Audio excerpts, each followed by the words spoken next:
Good morning po. Ito po ang ideal design ng poultry farm. Nakahangir siya. Continuous ang flowing ng tubig. Kaway-kaway. Oo. Maamo ang itik pagka laging malapit sa tao.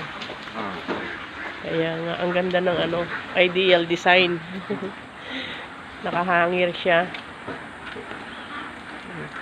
Ito po ay lumulula ng 20,000 heads. Ayan po ang ideal design. Nakahangir siya para magandang tingnan. Mano pati sa itik, mapresko. Kasi nagsisirculate ang hangin. Tapos ang ammonium niya, kasi yan ho ay may resulta ng ammonium. So mas malayong maamoy ng ng mga itik kasi nakataas siya. Yan po ang ideal height ng mga poultry farm dito sa San Luis, Pampanga. Salamat kay Idol Katakutan. Kasi ako po yung kanyang buyer ng mga itik ay ng itlog ng fresh egg. Ayan po ang ideal sa mga magpapagawa ng poultry. Mas maganda po ang ganyan kataas.